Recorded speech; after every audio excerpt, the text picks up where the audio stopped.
invites us to join him, beckons us close. He supplies all we need and sends us to go. His power and anointing, by the Spirit of the Lord, we go to bind the broken and bring good news to the poor. We heal the wounded and release the captive. We comfort from ashes. We build up ancient ruins and repair devastation. We raise up generations to bless all peoples, all nations. And we wait for his coming. We long for his light. We hope in his kingdom when all wrongs are made right.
want to praise you for all that you've done. Open our eyes to what you have for us today. Open our hearts and ears to listen. In Jesus' name, amen.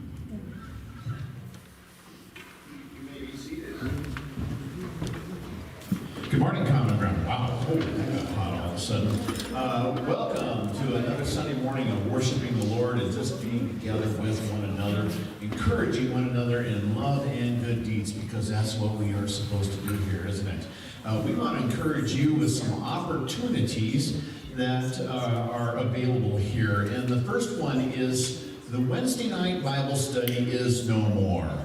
It is now the Wednesday morning Bible study. And I think you should go just to show Evan your support in creating a good graphic, being able to change evening to morning. Very good, well done. And by the way, they're in John chapter 5, so you can jump in. You don't have to feel like you missed anything. You can jump right in there and get caught up with them. Today, right after the message, we're going to have a class on child dedication. We want to explain a little bit about how Christian Missionary Alliance does, what do we do with our children. And it's a biblical foundation, and we have a lot of babies here, you know, a lot of little ones growing up. Maybe we even have some that have grown a little bit. It doesn't have to just be infants. It's just something that if you want to do as a parent to say, we recognize our child as a gift from God and we want to dedicate our child to grow up in the knowledge of Jesus Christ, we are going to provide an opportunity for people to do that in services coming down the road. So that's right after the service. We encourage you to hang around and learn more about that. And then we have our women's studies, which is on Saturday mornings at 10 o'clock over in our fellowship hall. Studying through a book called What Love Requires, A Path to the Deeper Life by Ellen Page. And we want to encourage you ladies to jump in and be a part of that. Now this one, coming up on November 14th, we're having the South Dakota Kids Belong after our service. They're going to provide a lunch for us, so free food, bonus, right? But I really want to encourage you to come to that because there is a huge need that we may not be aware of. So just come and learn about the need that is here in our area and meet the fella who's been called by God to jump in and help organize to get that need met. Man, this guy has passion. Just come in and meet him for his passion to follow Christ. And I think you'll benefit a lot. So we hope you can attend. That's next Sunday, right after the service. And then the Mexico mission trip. Ooh, who's been on that? Ooh, who's excited about having been on that? Ooh, who'd like to go again? Ooh, okay.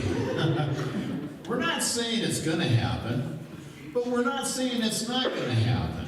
But works are in the works to see if we can make that happen coming up for spring break. So college students especially, keep your spring break open because it could happen, all right? And we want to be prepared if we get the green light to go and do that.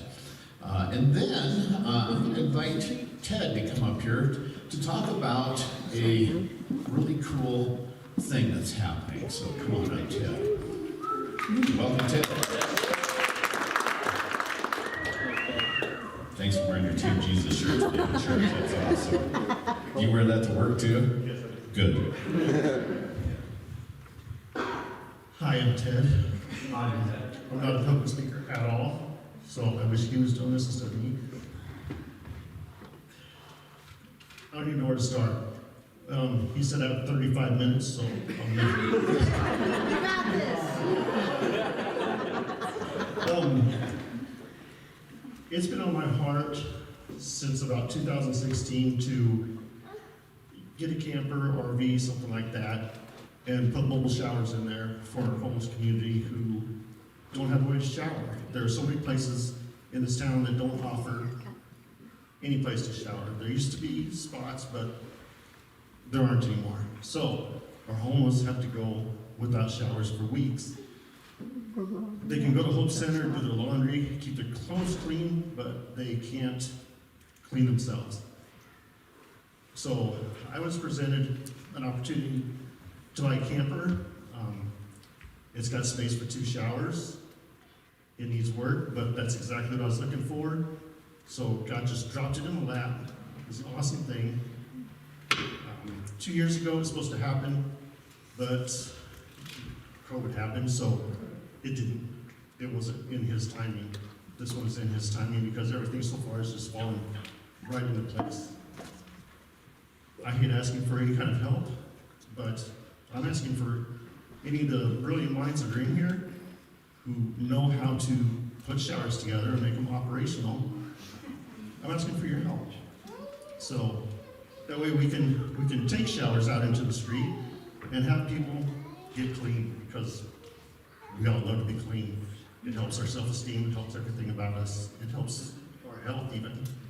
So I'm asking for your help. That's all. Thanks, Ted. So, help Ted, help others. And yeah, we do have a lot of brilliant minds and good hands, people that are able to work and stuff like that. So if you can do that, please make sure you catch Ted sometime before the service is over. Now, I don't have a slide for this one, but I just wanted to get it out there that an opportunity is arising.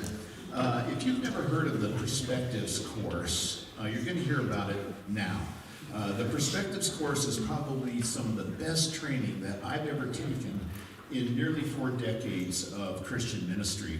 And it's not just to train ministers, well, it is to train ministers because every Christian is a minister. Every Christian is involved in the ministry in some way. But it's really a great tool for discipleship, for growing as a Christian, to really understand what God's purpose is and how we are invited to be a part of that purpose. It will also train you to go anywhere in the world to take the gospel into another culture. But it doesn't mean that you have to do that if you take this training. It'll show you how to just go next door and take the gospel into the culture that we live in right here. Anyway, coming up in January, January 9th will be the first session of that. And the first 2 sessions are free, okay? So that you can come and see if this is something you want to invest your time in, all right? So Brian Faltinsky signed me up without asking me. So I kind of had to take it. I won't do that to you. You get to make the option. You get to make the decision. But I would encourage you. It's that good. I would sign you up if I had the power to do that. So that's coming up in January. So just stay tuned. I'll get you some more information. And if you want to talk to me about it today and learn more about it so you can plan, I'd love to talk to you about that. Okay, so again, subscribe to our newsletter because you'll find information and links there that will get you to important communications that we want to get out to you. And also go to our website, commongroundcma.org, and you can go to events and updates and stay on top of things there. All right, so it's time for us to get up and say hello to everybody. You know how when you go in for a handshake, but they're going in for a high five or something like that, how that accidentally happens? Go and do that on purpose. Whatever they're moving in for, you do the opposite. Go and say hi to everybody.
Don't mind standing up there to deflect any of the weirdness.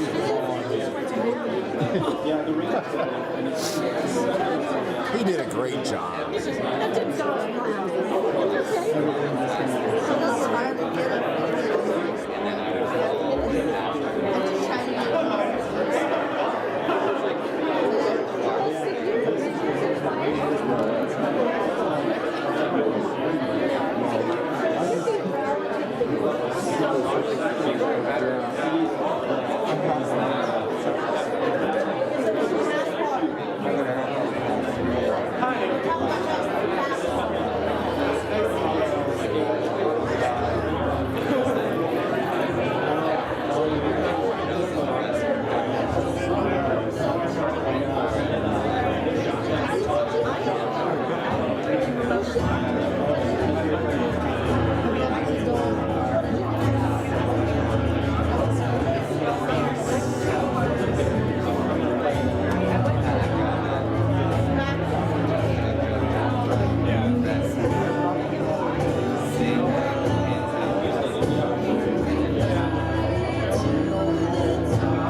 for just how much you love us, how you have blessed us in our lives and shown your grace and mercy to us. We just pray that this time would be honoring to you and that your will be done. We're now going to go into a time of offering. Up on the screen you should see the different options for giving. We encourage giving because it helps build the church in so many different ways. It helps grow the church overseas. It helps grow the church here and in our community. So just pray about it. Ask God what He would have you do.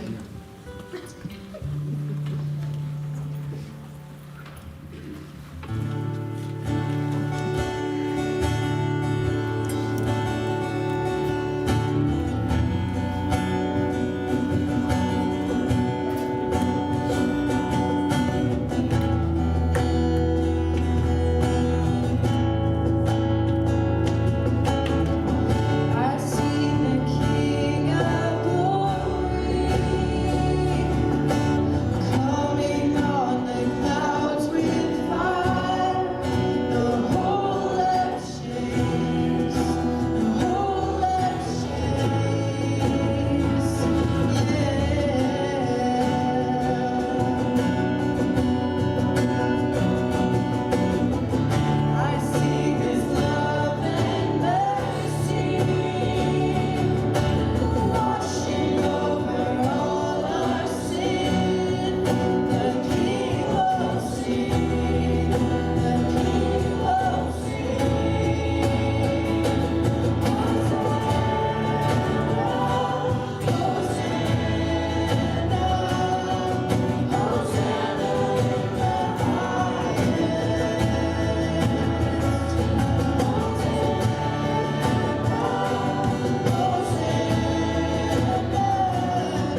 Jeez.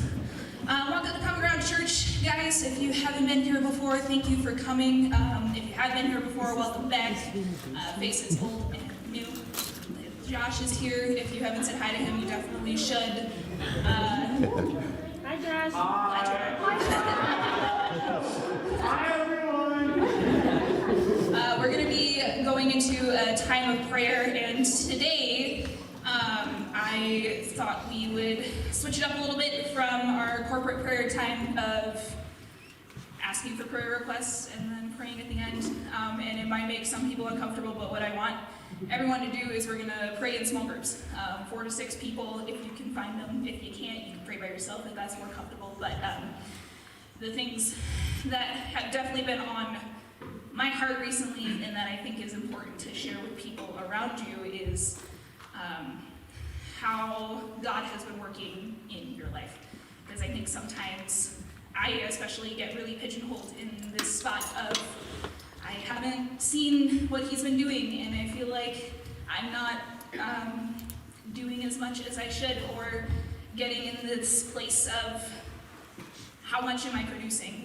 Who am I sharing with? How is he doing these big things in my life? And a lot of the times a reminder of like there are other people in the world that he is working with and working in, and that is almost as important, if not more, to just see that in other people and friends and your brothers and sisters in Christ here.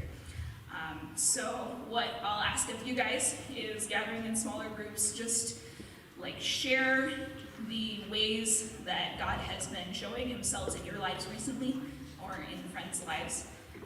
And if you feel that he hasn't, ask for prayer for that. Ask that the brave question of, like, God, will you give me opportunities? Will you show me in these huge ways?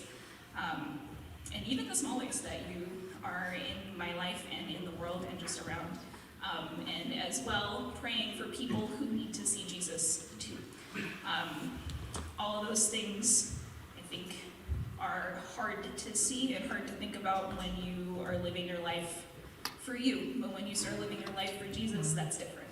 That's a different ballgame, a different life altogether. So I'll give you guys some time to do that. And then prayer team, if you guys will raise your hands or stand or something. If you guys need prayer and want something to be prayed for, find one of those guys. We got Tim and Evan and Carol and Joey and myself and Nick. So just if you need prayer for something, come find one of us. And I think anyone would be happy to pray for you afterward as well. So yeah, we'll start some time here and you guys can pray together.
How old is your dad? And is he active? What? So we're praying for his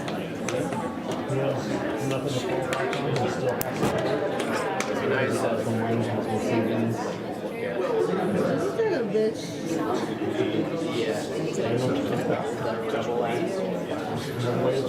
And that's the light lamp here because I'm not saying I'm not really good. So we pay off our debts.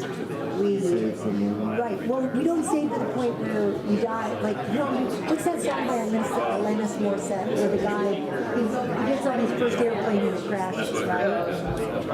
Because you're going to be. Oh, it's a song. Anyway, ironic, isn't it ironic? And she now has a track dance, believe it or not. So you wonder where all that stuff came out of her and all that music? Yeah. But too, you want to be poor here and rich there. So don't fall into the corporate America mindset about how it's all about you and retirement and funding. Lord, just wherever people are at and wherever they're at in our prayers, I just want to bring all these things back together and back to you. Thanking you for being in our lives and being such an integral and necessary part of just the way that we function and who we are, and that we have identified as followers of you, and that is important, and help us not to forget that we have decided and made the decision to live this life that is harder and that the road is narrower and that it is more difficult, but you continue to show your provision and your blessing in our lives every day. And what a fitting song than the last song that we sang, heal my heart and make it clean, open up my eyes to the things unseen and show me how to love like you've loved me.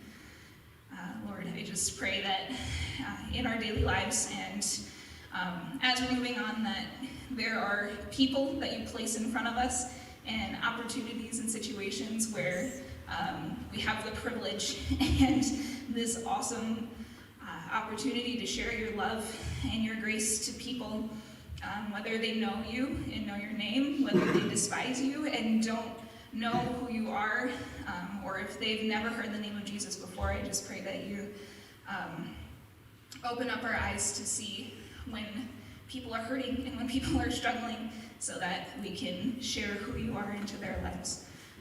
And thank you for reminding me of all of the times that you've provided in the past, and giving me hope in the times that you provide in the future. So thank you, Jesus. In Jesus' name, amen.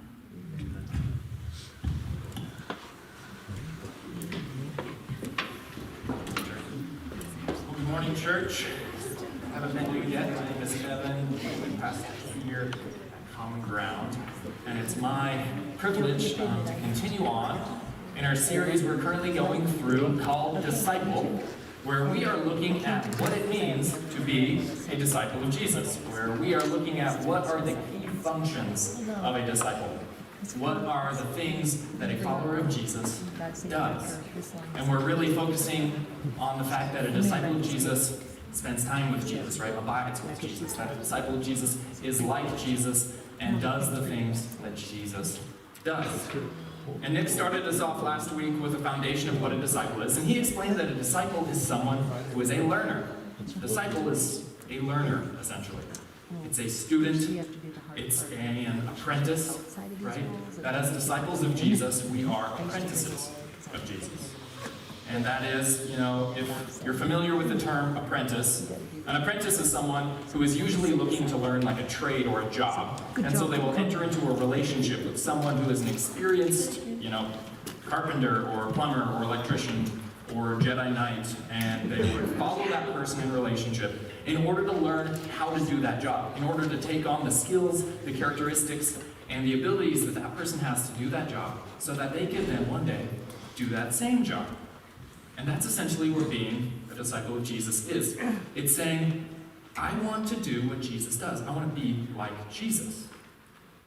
I want the skills, the abilities, the wisdom, the knowledge, the attributes of Jesus so that I can do that job.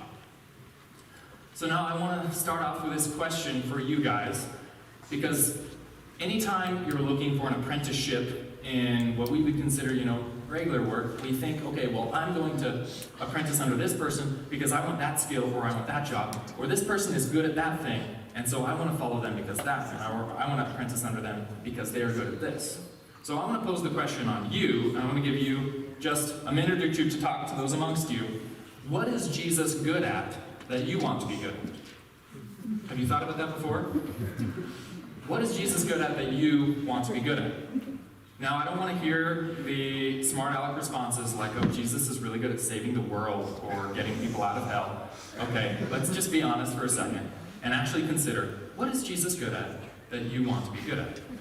Because I think it's when we consider this question that we can actually have a focused discipleship process where we don't just feel like we're aimlessly just thinking, well, I'm just trying to be as good of a Christian as I can be, but hopefully we've recognized something in the person of Christ and we're pursuing that aspect of his character of trying to be like him. And so, talk amongst yourselves, share real fast, what is something Jesus is good at that you want to be good at? And then I want to hear some answers in a second. So tell the person next to you. What is Jesus good at you want to be good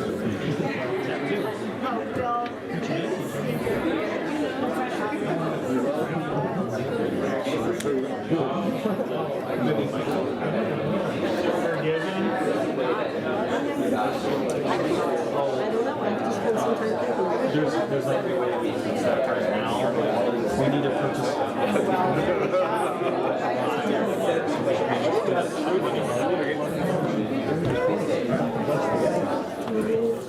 Alright, hopefully you got it. So, shout out some responses. Evan, we need more time. You don't need more time. You should have been pondering this your entire life, right? I just feel like talk. Well, who is ready? So we'll just hear from the people who are ready. Who's ready? What is Jesus good at that you want to be good at? Will's ready. Will, what is your smart aleck response? Goodness. Turning water into wine.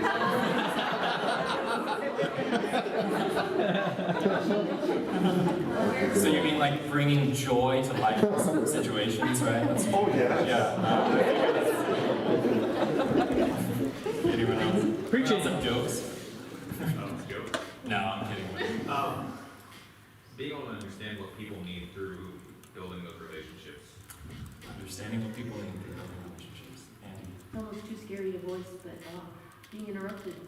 Being interrupted. You just ruined any plans you have for the week, Joe. You know that? Anyone else? Asking good questions. Jesus asked really good questions. Luke, you didn't have enough time, I thought. No, I was the only one that talked, so I had plenty. These guys are. What's that? Leadership. Leadership. Good. All right, one more. Heather. Loving people you don't like. This is a tough theological question. Do you think Jesus doesn't like people? But I certainly do. So I would love to be better at that. Okay. So there are a lot of different things out there that Jesus is good at that we all want to be good at. And so we're going to talk a bit about that, but because I'm the one with the microphone, we're going to talk about the one I want to be good at. And the one I want to be good at is I want to serve like Jesus. I want to serve others. I want to help others like Jesus. As you read through the Gospels, you just see Jesus helping others, solving problems, just changing lives in ways I cannot, and I have no idea how. And oftentimes I don't even have the desire to do that. But I want to serve like Jesus. But here's the thing, when it comes to serving people like Jesus serves, or to helping people like Jesus helps others, the thing is that we cannot help others like Jesus until we actually see others like Jesus. And this is going to be kind of the big idea today, is that we cannot serve like Jesus until we see like Jesus. And we're going to see how this plays out in a story from Luke chapter 8, where we see how Jesus sees the world, how Jesus sees people, problems, and power, and that's how it affects the way he serves. And honestly, as I've been reading through this and I've tried to consider in my own life why can't I serve like Jesus? Or why can't I help others like Jesus? What is getting in the way? And often it's because I see things differently than Jesus sees things. I see things differently than the way Jesus sees things. And the thing with discipleship is, okay, you know, we think so much about doing and acting like Jesus, and this doesn't seem like, you know, an action seeing like Jesus. It's more of like a quality, or it's an ability. It's not necessarily this tangible, active thing. But I think this is important because I know for myself, oftentimes I get caught up in the actions, or like Winter just talked about during prayer time, that we get so caught up in what we can control and what we're doing and what we're producing. The problem with that line of thinking is that oftentimes, you know, if we're only thinking about what we can do or what we are doing, then that's actually from the place where our service comes from, instead of being rooted in who Jesus is. And the reality is that I think our service and our helping of others is not going to be sustained long term if we're just focused on the measurable actions that we can take. But I think our long-term service and our helping of others is only going to be like Jesus if we root it in his identity, frankly. It starts with who Jesus is. It starts when we understand that this isn't just what I want to do or what I think I should do, or, you know, what I feel guilty about doing, or what I want to do so that people will think this is the kind of person I am. But when we actually serve from a place of knowing that this is who Jesus is. Because you see, often when it comes to serving others, you know, we'll have the feeling that we should serve or we ought to serve, and we serve out of guilt or out of this obligation. And so what tends to happen, and maybe I'm just speaking for myself, but what tends to happen is we find some little cause, we find a soup kitchen to help in, and we serve for a little bit, and we help others for a little bit, and then after a while, it's just not as exciting as it used to be, or it just doesn't quite fit with our schedule the way it used to, and so slowly we just kind of stop serving in that way, stop helping those people, and never really has any long sustaining power. Because oftentimes I myself am serving from a place of feeling like I ought to serve, or I should serve, or, you know, I just need to make sure that I am serving so that other people know that I'm a serving person. And it doesn't actually come from who Jesus is. But the reality is that who Jesus is a servant, is a helper. And we have to root ourselves in his identity of this. In Matthew chapter 20, verse 28, Jesus said that the Son of Man, talking about himself, came to serve, not to be served, which makes us servants. That is rooted in his identity.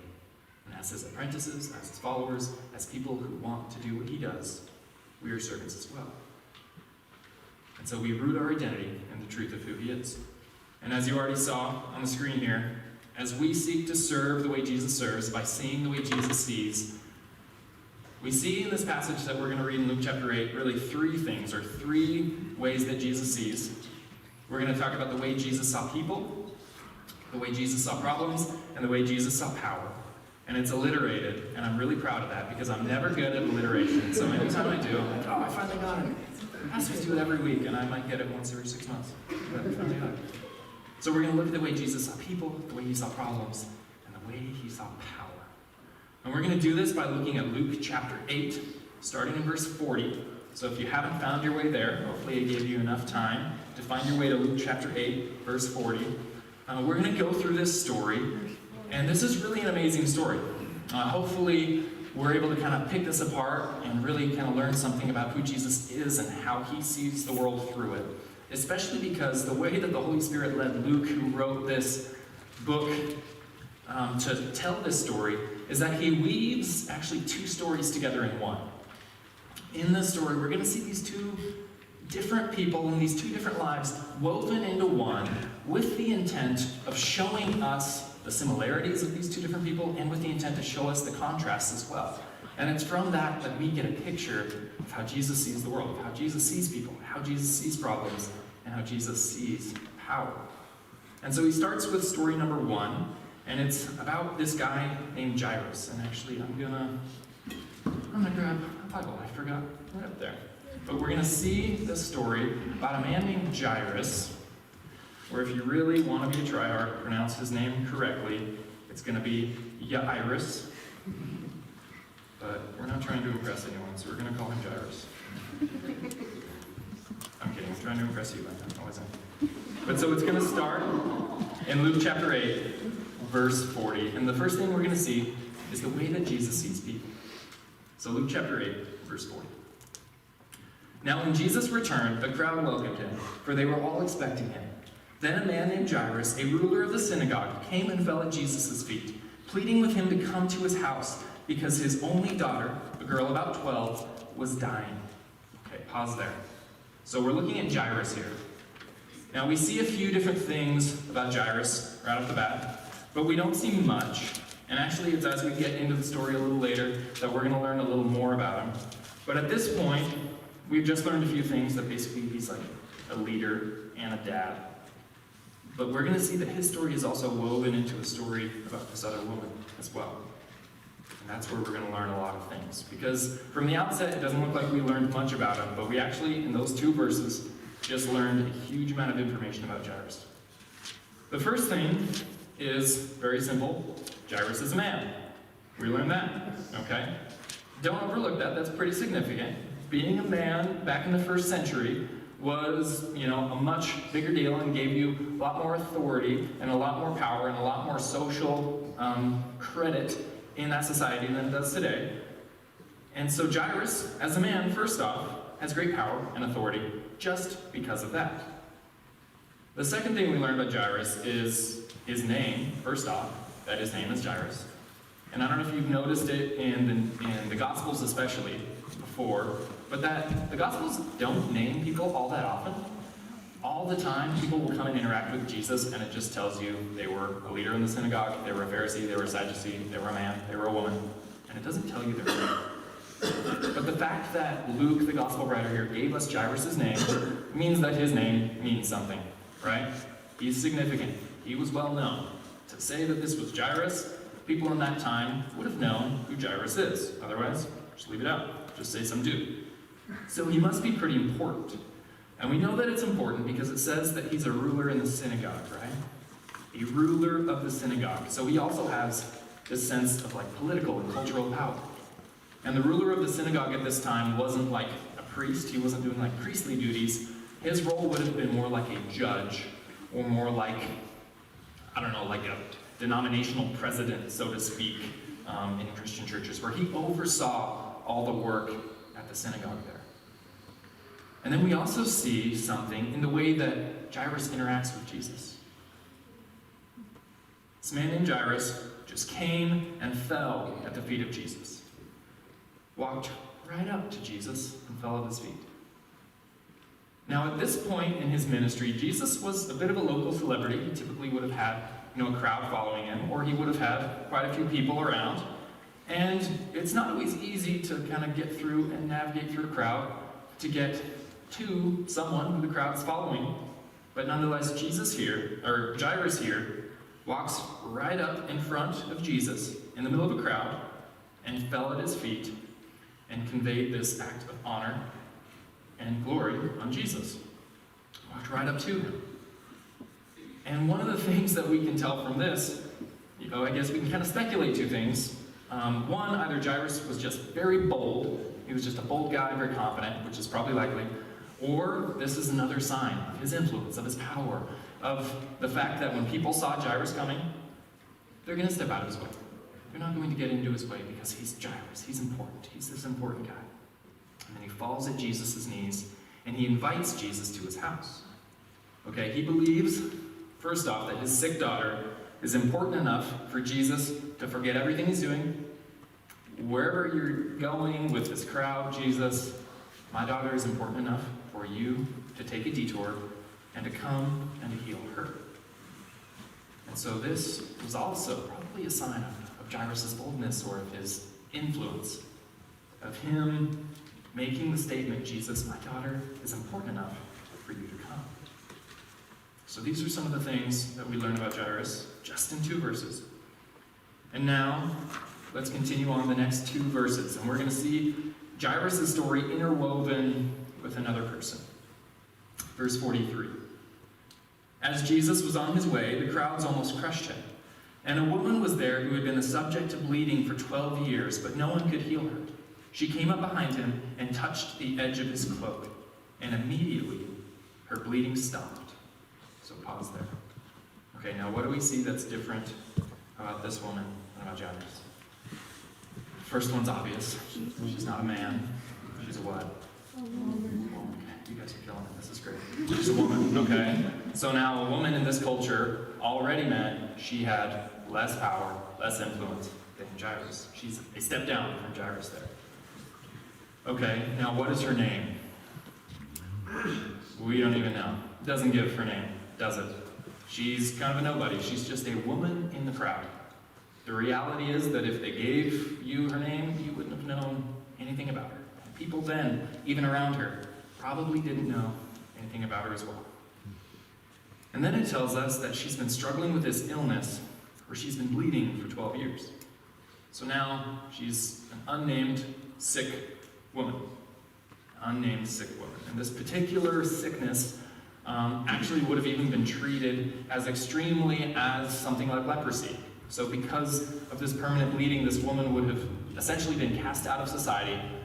She was breaking the law by being out in public, especially in a crowd where she was touching people, because the view that the rabbis taught at this time was that if she were to touch you or you were to touch her because she had this illness, that you were then ceremonially unclean.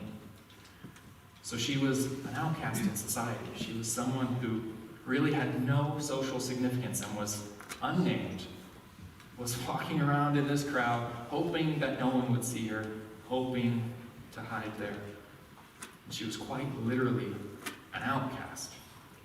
Now I know that, people kind of like the idea of outcast, where they'll self-identify as outcast a lot. At a previous church I worked in, we actually had this whole small group of people who didn't actually go to our church, but they would meet at our church weekly, and they called themselves the Outcast Group because they were from a bunch of different churches in town, and they didn't feel like they fit in any of these churches, and so they just started meeting at our church, and they were the outcasts.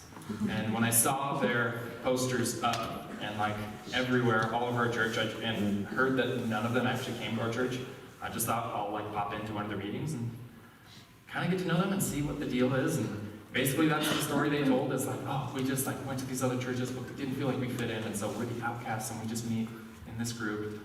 And I asked like, oh, have you ever like tried to come here and come to this church? And like, no, never, because we wouldn't fit in. And I was like, okay, like I kind of believe that, because it was a really unique church and unique culture where I didn't really feel like I fit in. It was in a country town where basically if you didn't own 100 acres, you didn't fit in. I mean, everybody else did. We had a specific small group just for plum farmers. Like, serious, a small group of plum farmers. And so I like met them all one time, and I was talking to them. I was like, okay, I just pointed to some random guy. I was like, okay, so you're a plum farmer? He goes, no, I'm not a plum farmer, I'm a prune farmer. I'm like, oh, I'm so sorry, I didn't realize that you grew prunes. Because I thought like it's just a plum that you dried out. And they all laughed at me, like, this guy doesn't think prunes are grown. What do you think they do? So I get that they didn't fit in, because I didn't often feel like I fit in. Apparently I don't know how prunes are produced. But nonetheless, so we invited these people to church, these outcasts. They show up to church, and what happens? Everyone's really nice. Everyone loves them. They might not own 100 acres of prunes, but nonetheless, they were welcomed into the family. And now that entire group of like 14 people has gone to that church for like 5 years and has become part of the family. But nonetheless, they identified as outcasts when they really didn't need to. This lady needed to. She would have been cast out of her family, cast out of society. She should have been walking around yelling, unclean, unclean, so that nobody came near her. She was a sick, unnamed woman who literally was an outcast. And one of the things that we learn from this story is that no one could heal her, as it says in the NIV here. And if you have the ESV, it will say that some versions will say that she had spent all of her money on doctors, or that no doctors could have healed her.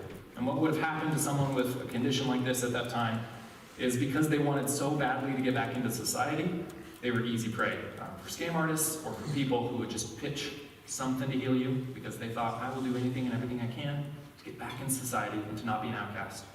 And so most likely, she had probably spent all of her money on these cures, on these remedies, so that she could get back. But none of it worked. So here she is, unhealed, nameless woman. And he's walking through the crowd, and he first encounters Jairus, and Jairus is this powerful leader in the synagogue. This man who comes right up in front of him, and he asks Jesus to come heal his daughter. And Jesus' response was yes, and he was going to do it. And then while Jesus was going on this important mission to go heal this important, powerful man's daughter, this woman comes up to Jesus. And I guess I forgot to talk about how she comes up, right? Okay, she doesn't come up right in front of him like Jairus does she? She just sneaks up through the crowd. Another contrast that is intentionally there to contrast her with Jairus. She just sneaks through the crowd to touch the hem of his clothes there. And when she does this, Jesus stops in verse 45. Who touched me? Jesus asked. When they all denied it, Peter, they could probably tell he was mad. They're like, oh. When they all denied it, Peter said, Master, the people are crowding and pressing against you. But Jesus said, someone touched me. I know that power has gone out from me.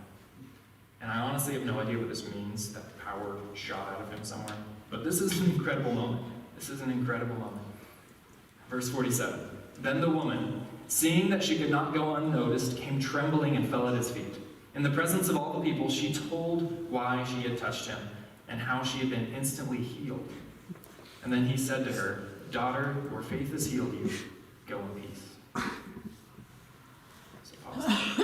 So then she had to out herself, and she had to explain, I just got healed of this sickness, and I actually wasn't even supposed to be in public, but I'm instantly healed. And she had that risk to reach out and to touch Jesus. And Jairus probably did have some risk as well, because Jesus wasn't necessarily popular in the synagogue, so he was probably risking, some of his reputation as well. But Jairus was also the boss, so how much was he really risking? But nonetheless, this woman, she worked her way through the crowd and touched his cloak, was instantly healed, and just outed herself and said, I've been healed from this. And now when Jairus walked up to Jesus, no doubt that people probably stepped back, like I said, right? Like, oh, Jairus is coming. Well, I don't want to get in his way. He's a powerful person. And I'm sure when this woman shared the reality that she had been bleeding for 12 years, the crowd probably had the same response. Like, whoa, I'm going to get out of your way, because I don't want none of that. I don't want to be ceremonially uncleaned. And people would have viewed these two very differently. But yet they're still dissimilar. And many of us, I think, given the situation, we wouldn't be able to really treat them the same, or we wouldn't be able to view these two people the same like Jesus did. And many of the people in that culture, you see Jairus and all the contrast that he has between this woman, right? But Jesus in this situation just has no care for the power of one person, for the significance, the influence of one, and for the insignificance of another, right? Jesus was going to go help Jairus, and he was also going to stop for this woman. That Jesus saw Jairus as a son who had a daughter who was sick, and at the very same time, he saw this unnamed, unhealed, unclean woman as simply a daughter who was also sick. Jesus saw this woman as a daughter who was sick, and he just had no regard for the way that others viewed people. He had no regard for it. And Jesus doesn't treat them any differently. He doesn't view Jairus any different than being a son of God, made in the image of God. And he views this woman as an image-bearing daughter as well. And the reality is that until we see people the way that Jesus saw people, just like this, then we will never help, or we will never serve the way that Jesus helps, the way Jesus serves. That we have to see people the way Jesus saw people. Just a complete disregard for all of the things that the world cares about. So that's the way Jesus saw people. Jesus also saw problems very differently. So we're going to continue on in verse 48 here. Because after he healed her, Jesus said to her, Daughter, your faith has healed you. Go in peace. Faith has healed you. go in peace. And this is a really common saying, go in peace. This would be essentially like saying see you later today, when we have no intent to see them later, right? It's just a common phrase. But it didn't start out as a common phrase, because what Jesus said here was shalom. Okay, bye, shalom. And it had become just a common phrase, but Jesus, being kind of the originator of that phrase, he knew what it meant. And he didn't just throw it out there as a common greeting. We've talked about it a few times before in some of our previous series, but that shalom is this incredible peace, wholeness, completeness that God created the world in. He created the world in shalom. And before the fall, that was his intention, for the world to be a place of shalom. But because of the fall, because sin has entered the world, his shalom is not intact the way it's supposed to be. And when Jesus returns one day, he will bring back shalom and put the world back together. And it's these moments of healing, of people who have illnesses and sicknesses being made whole, that Jesus gives these glimpses of shalom. I don't know if you remembered us like last December talking about inaugurated eschatology. Do you remember that term that we talked about? Lots of eyebrows, just like, what? Ask someone if they remembered what inaugurated eschatology means. It means that, so Jesus began to bring back shalom. When he came, he gave these glimpses in a fallen world of wholeness, of what the world is supposed to look like. Because the world is full of people daughters who are dying and women who have these illnesses. And then Jesus comes in and reminds us of what it's going to be like one day, or what it was supposed to be like. And Jesus shows us in this little instance how we're actually supposed to view problems, right? How we're actually supposed to view problems and pain. And we're supposed to look at them and see them in the context of his shalom, or in the context of his promised shalom that will come one day. That in God's kingdom, that one day when Jesus returns, that these problems will go away, that they will be no more.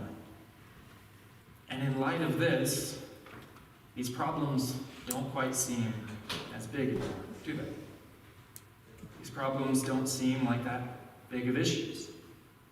And I know for me, when it comes to helping others or serving others, the size of the problem is often a deterrence for me to step out and help, because I often see problems and I just think that is too big for me. I'm just like a normal middle-class person with not a lot of time to help. This isn't something that I should engage in or tackle, because it's just too big for me. But I only have a few hours each week to give to this, and I don't have that many resources, and I don't know that many people. Like, this problem is too big. This problem is too big. But Jesus sees this problem in light of the whole gospel story, right? In light of shalom. And in 2 Corinthians chapter 4, the Apostle Paul, he wrote this. He said, "Therefore we do not lose heart, though outwardly we are wasting away, yet inwardly we are being renewed day by day. For our light and momentary troubles are keeping for us an eternal glory that far outweighs them all. And so we fix our eyes not on what is seen, but on what is unseen. Since what is seen is temporary, but what is unseen is eternal." And so to Jesus, these troubles, these problems that we face, he's saying they're light and momentary.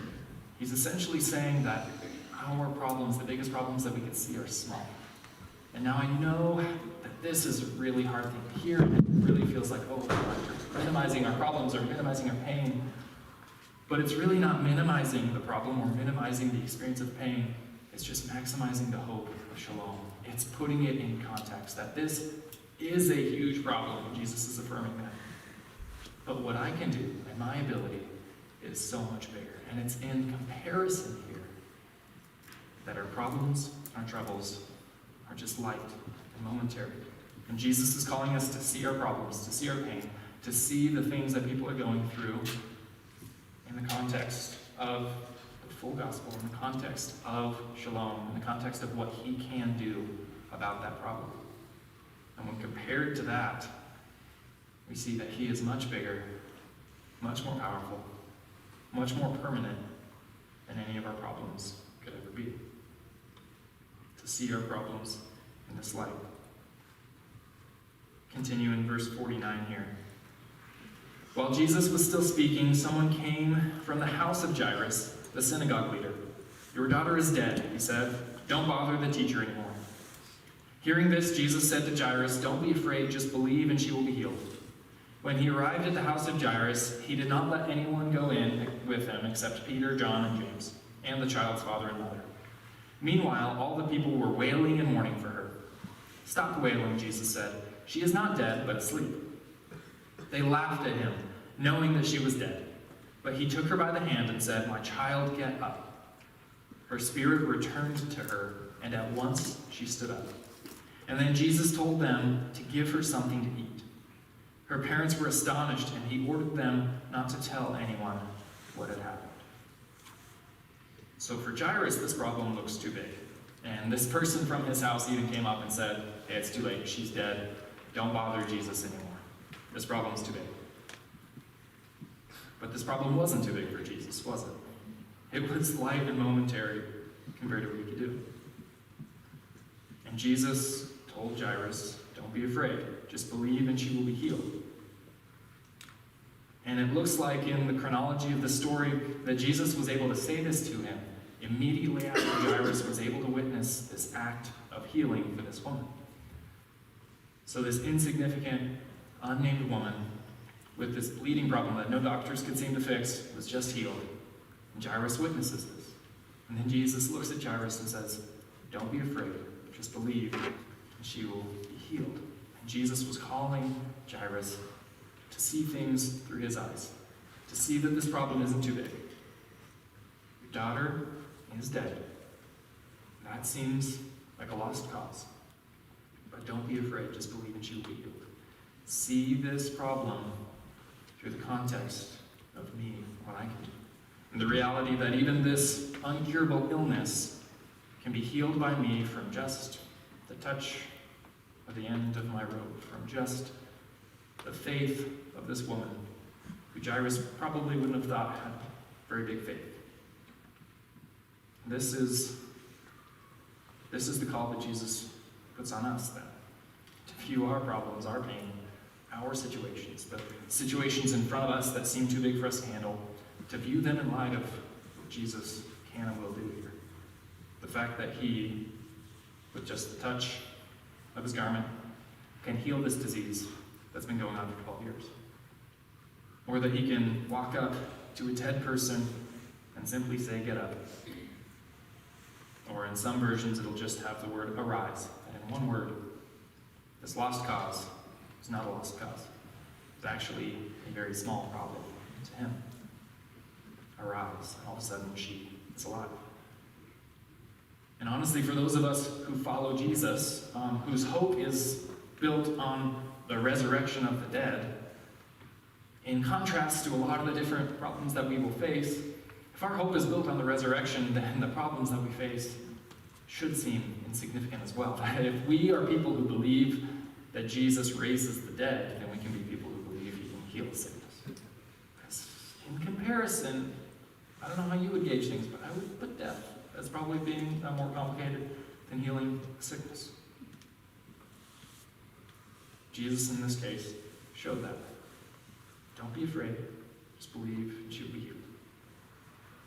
And he shows us the way in which we're invited to see our problems. Not in light of what they are, but in light of who he is and what he can do. And finally, this last thing, the way that Jesus sees power differently. Jesus said in verse 50 there to Jairus, he said, "Don't be afraid, just believe and she will be healed." And he tells this to Jairus right after he hears that his daughter is dead. And he also said to that woman who had been bleeding for 12 years, "Daughter, your faith has healed you, go in peace." He basically tells both of them that there is such power on offer for me that any of these situations can be solved. Any of these situations, this terrible illness that would push a woman out of society, this terrible death that would look like the end of hope for this family, actually is nothing compared to his power. And it's again in 1 Corinthians, but earlier in chapter 1, the Apostle Paul wrote this. "But God chose the foolish things of the world to shame the wise. God chose the weak things of the world to shame the strong. God chose the lowly things of this world and the despised things and the things that are not, to nullify the things that are, so that no one may boast before him. And what Jesus was showing in this instance is that whether in the face of great power, or, with Jairus and the influence that he had, or in the face of no power and insignificance like this woman had, essentially the prayer is the same. The prayer is to God. Prayer is to Jesus, to the one who actually holds power. Because for most people who would have been looking at this situation, they would see this woman and say, well, she's completely powerless to do anything. There's no hope, so we don't really know who to turn to. And for Jairus, the idea is, well, this guy has significant power. He can probably just solve it himself. He probably has access to the best doctors, the best whatever you need to solve this sickness and this illness. But the reality is, in this situation, no power still had the result of being healed by Jesus. And having immense power still had the result of having a daughter die, but nonetheless being healed by Jesus. That neither Jairus' earthly power nor the lack that this woman had made a difference in this case. That it was actually Jesus' power, that it's faith in him that changes things, that helps others, that leads to service. Just yesterday we had a meeting for Camp Halawasa that a bunch of us here from Common Ground are on the board of. And at Camp Halawasa, one of the games that you have there that you play with the kids is 9 square in the air. I have a picture of 9 square here. It's a really fun game. It's really fun to play against middle schoolers when you're over 6 feet tall. Because you're playing against these little kids who are trying to hit the ball into your square, and basically there's a king square, like where that guy with the ball currently is, and your goal is to get to the king square and to stay there as long as you can. And if kids are smart when they're playing with me, they just won't go for me, but they'll, try to, just get a good relationship and try to be on my side so that I can just spike it on everybody else and not on them, and then they can move their way up the square. But every once in a while, these cocky little middle schoolers start to think that they're tough and think that they're strong, and they think, I'm going to try to get Evan out. And at camp, they would try to do this every time. They're like, oh, I'm going to get it. And they would come for me. And it's in that case, in those cases, and I would say, you little boy, I'm going to crush you. Just like spike it on them. And it makes you feel really good as a man to beat up on little kids and just spike it on them. But this is frankly what we often do ourselves, isn't it? That we could tap into the power that is Jesus and not try to do it on our own, not try to make it on our own. And if we do that, then it works out, and he handles things, and he spikes it on everyone around us, and we don't have to worry about it. But it's when we grasp to try to do it out of our own 4'10" ability to get it over that the plan doesn't always work out. And the call of Jesus actually, when faced with these big problems, these hard situations, is to tap into his power, right? To rely on him, to not try to do it on our own, out of our own ability. Because compared to him, we're just a middle school boy. We're just not cut out for it. It's whatever we can accomplish, whatever Jairus thought he had going for him in life, which was significant, it didn't compare to what Jesus had to offer.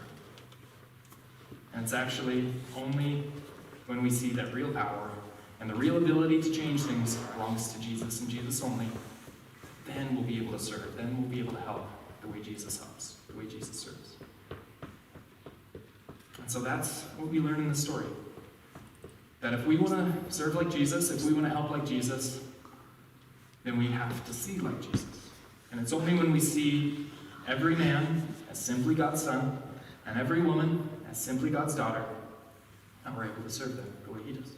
And it's only when we see pain and problems in the context of how big Jesus' solutions are and the reality that they're temporary compared to what he can provide.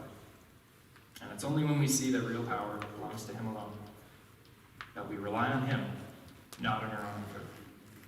And so it's then that we can serve like Jesus, that we can be a true disciple who actually do his work in the world. And I know for many of us, then we say, okay, but we're talking probably about huge things and huge problems, and I don't really want to change the world. I don't want to reinvent the wheel or do anything big. Just want to serve, get that over with, not trying to do too much. And I get that, and I understand that. But the reality is that we know the situations in which God calls us to when we have served significantly, when we have helped significantly. And typically it's those situations where we have leaned in fully and tapped into Jesus' power and been an agent of God's shalom in those situations, when usually it's not because we were serving because we felt like we had to, or because we just felt like it was something we should do. It's in those cases that it's typically with someone who we love dearly, or with someone that we have a deep connection with, right? The people we serve the most and the best are typically family, right? People we have a connection to. I don't think it's a secret that, okay, probably the person I serve the most in life, or that I could serve the best and help the best, is going to be Lena. And the reality is that I just love her more than I love anyone else. You know? And it's not that I won't serve you or that I don't love you, but we know how that works. And you will serve your family and you will serve your loved ones more than you will serve anyone else because of who they are to you. And that's just the way it is and the way it's supposed to be. But it's in this opportunity that Jesus gives us to say, well, see them as my son, see them as my daughter, see them the way that I see them. And it's when we're serving, we're helping out of this deep connection to him, that we're able to see them the way he sees them. Because we won't just see them through our own eyes in that way. Because we don't have that relationship, we don't have that connection. But Jesus does have that relationship and that connection for them. And so this again goes back to his identity. It again goes back to our relationship and our apprenticeship to him, where in order to see others the way Jesus sees them, that we also have to see Jesus and to be connected with him in order to even have access to those eyes, to that vision. Unless that we see who he is, then we'll be able to see others the way he sees them. And so really it starts with our relationship to him. Our ability to see who he is. He's the kind of God, he's the kind of Father, he's the kind of person we want to disciple under, because he's the one who sees someone like Jairus and doesn't say, oh, that's a rich man who doesn't need any help, or that's someone that I could help and it would be good for me. He simply sees him as a son who has a sick daughter. And it's then that we can see someone like this woman, who we might look at and say, oh, this is an insignificant, sick woman, I don't really want to be around her.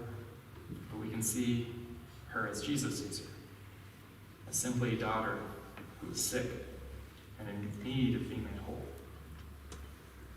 And it's unless we see those things through his lens that we can't serve the way he serves. And this woman who was suffering this debilitating illness for 12 years, was healed because of her faith in Jesus. And Jairus' daughter, who was probably living a good life for 12 years before death took it all, also was given everything back by Jesus because of the way he saw them. And this story for both of these people ended in life. It ended in display of Christ's power, display of what he can do. And so whether you have been seeking to help or to serve like Jesus, and whether you've been doing it out of your own strength or whether you've been doing it because you feel like you ought to or you must, would you just tap into Jesus' power? Would you follow him so closely that you're able to see the way he sees? That you're able to see the problems in light of what he offers? And that you're able to rely on his power and not on your own? Would you allow him to change the way you see so that you can change the way you serve, to serve the way he is? So would you bow your heads and pray with me? Well, Father God, just thank you for your word. Thank you for the way that you've woven these two stories together to show us who you are. And Father, I just recognize that for myself, I always want to jump to the application, to what do I do about it, to the action step that I want to control and that I want to do. I just thank you for the reminder that it begins with who you are, not what I can do. And so would you continue to reveal who you are to me? And Jesus, over this next week, would you give all of us here in this room eyes to see people the way that you see them? Would Would you give us eyes to see problems the way that you see them? Would you just continually remind us of your plans, of your ability, of your shalom, so that we could see our pain, that we could see our problems, that we could see our circumstances in comparison to you. And Jesus, I just pray for comfort for those of us who are facing those circumstances, those problems that just seem too big. Would we not be a people who try to rely on our own power or on whatever the world has to offer, but would we be a people who rely on you, who recognize that you and you alone have the power? And we commit to being a people who follow you closely, and it's through that relationship, through this discipleship, that we will be changed and made like you, and will be able to serve and to help others like you. So Jesus, it's in your name that we pray. Amen.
child dedication class. Promise it won't take too long, just 10 to 15 minutes to explain that practice, and then to schedule when it is that we'll do that. So I encourage you to stick around for that.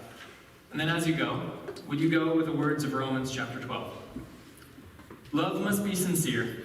Hate what is evil, cling to what is good. Be devoted to one another in love. Honor one another above yourselves. Never be lacking in zeal, but keep your spiritual fervor serving the Lord. Be joyful in hope, patient in affliction, faithful in prayer. and share with the Lord's people who are in need and practice hospitality. So grace and peace, Common Ground. Have a wonderful week. You're good, Marcus.